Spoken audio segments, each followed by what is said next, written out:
জীবনের সর্বশেষ যে কাজটা কথাটা বলেছিলেন সেটা ছিল কি? নামাজ।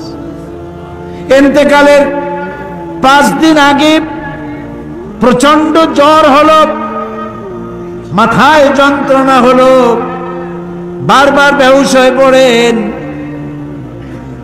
যে রাত্রে ইন্তেকাল করবেন সেই রাত্রে সাহাবায়ে কেরাম কেউ ঘরে ফেরে নাই, সবাই কাঁদতেছে। সকলের ধারণা নবীজি খুব তাড়াতাড়ি বিদায় হয়ে যাবেন।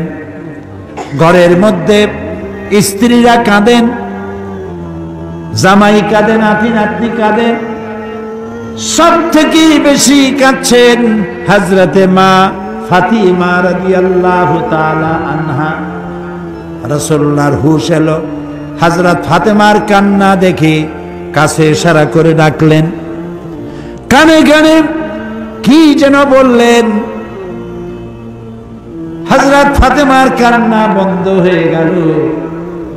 হযরত আয়েশা ফাতেমাকে ডেকে বলেন, মা তোমার আব্বা জান কি তোমারে বলল, কান্না বন্ধ হলো তোমার? হযরত ফাতেমা বলেন, মা আমার আব্বা জান আমাকে কানে কানে বললেন, মা কাঁদিস না, তোর কান্না আমার বরদাস্ত হয় না। আমি তোমাকে সুসংবাদ শোনাই, আমি মরে যাওয়ার পর সবার আগে তোমার সাথে আমার দেখা হয়ে যাবে।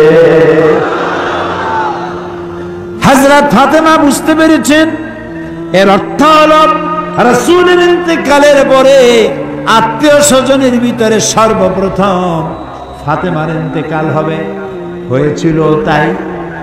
রাসূলুল্লাহ বেহুশ হয়ে পড়লেন, আবার হুশ হলো, আবার বেহুশ হলেন।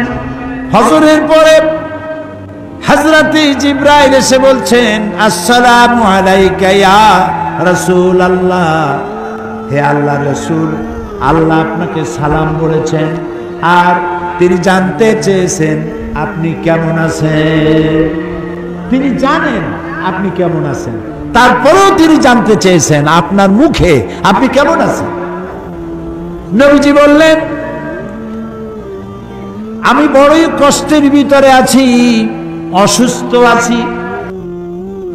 হযরতে জিবরাইল বলছেন, ইয়া রাসূলুল্লাহ, একজন নতুন ফেরেশতা এসেছে আজ আমার সাথে, যে ফেরেশতা কোন মানুষের কাছে আসার জন্য অনুমতি কোনোদিন চায় নাই আর কোনোদিন চাবেও না, শুধু আপনার অনুমতি চায় আপনার কাছে আসার জন্য। সে ফেরেশতার নাম মালাকুল মউত। হযরতে মালাকুল মউত রাসূলের অনুমতি নিয়ে রাসূলের জাসাদ মোবারকের কাছে এসে সালাম পেশ করলেন। বললেন, ইয়া রাসূলুল্লাহ, আদম আলাইহিস সালাম থেকে নিয়ে শুরু করে এই পর্যন্ত আমি যত মানুষের জান কবজ করেছি আর কিয়ামত পর্যন্ত যত মানুষের জান কবজ করব, কারো কাছে অনুমতি চাই নাই, অনুমতি চাওয়াও আমার লাগবে না। কিন্তু আজকে আসার সময় আল্লাহ রাব্বুল আলামিন আমাকে বলেছেন আমি যেন আপনার অনুমতি চাই।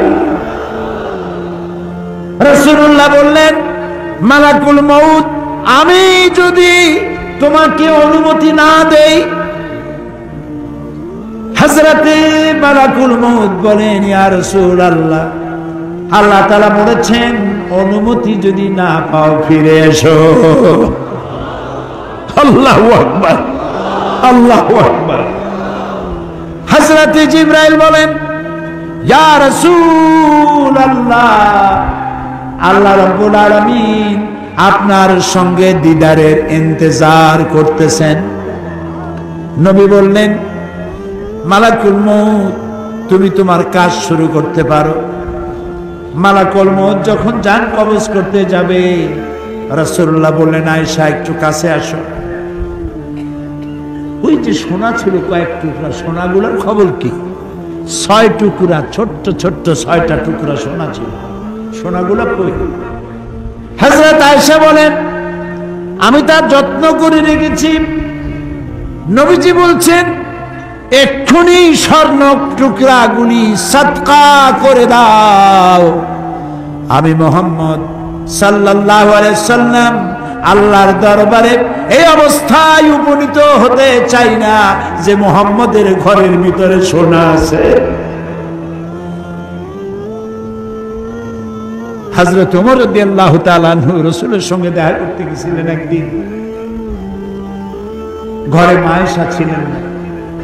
হযরত ওমর সালাম দিয়ে ঘরের মধ্যে ঢুকে দাঁড়ায় দাঁড়ায় কাঁদতেছেন, বাচ্চা শিশুর মতো ডুকরে ডুকরে কাঁদছে। রাসূলুল্লাহ জিজ্ঞেস করছেন, ওমর কাঁদো কেন? হযরত ওমর বলছেন, আমি বিশ্ব নবীর ঘর দেখতেছি, ছোট্ট একটা ঘর, এক কোনায় একটা সরাহি পানি রাখার পাত্র কাইতে হয়ে পড়ে আছে, একটা গ্লাস কাইতে হয়ে পড়ে আছে, আর এক কোনায় 1 কেজি কি আধা কেজি জল পড়ে আছে, আর রাসূল শুয়ে আছেন দড়ি দিয়া বুনানো একটা খাটিয়ার উপরে, চাদর নাই, বালিশ নাই, হাত মোবারক মাথার তলে দিয়ে শুয়ে আছে, পিঠ মোবারকে দড়ির দাগ কেটে আছে। হযরত ওমর বলছেন, ইয়া রাসূলুল্লাহ, আমি তো বরদাস্ত করতে পারছি না। বিশ্বনবী তার পিঠে দড়ির দাগ, পানির পাত্র কাইট হয়ে পড়ে আছে, খাট নাই, বালিশ নাই, আপনি আমাকে অনুমতি দেন, আমি আপনার জন্য এত তোষক বানাই নিয়ে আসি। রাসূলুল্লাহ বললেন, ওমর, আমি তো দুনিয়া শান্তি করতে আসি নাই।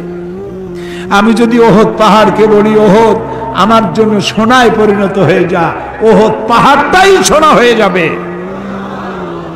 শান্তি করতে আসি নাই। নবীজি বললেন, আয়েশারে সোনাগুলি বিতরণ করে দাও, সাদকা করে দাও।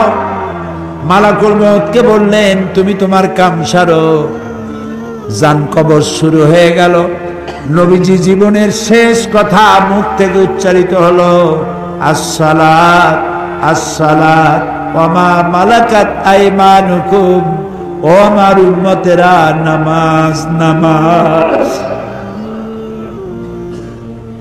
ইন্তেকালের সময় মেয়ের কথা বললেন না, নাতির কথা বললেন না, জামাইয়ের কথা বললেন না, উম্মতকে স্মরণ করালেন, ও আমার উম্মতেরা, নামাজ ছেড়ে দিও না, আর তোমার অধীনস্থ ব্যক্তিদেরকে জ্বালা যন্ত্রণা দিও না, চাকর বাকরে জ্বালা যন্ত্রণা দিও না, গরিব মানুষের দিকে লক্ষ্য রেখো, আর আমি চিরজনমের মতো তোমাদের থেকে বিদায় নিয়ে গেলাম, নামাজ ছেড়ে দিও না। কিয়ামতের দিন ওই রাসূল যদি আমাদেরকে উম্মত বলে পরিচয় না দেন, জান্নাতে যাওয়ার উপায় নাই।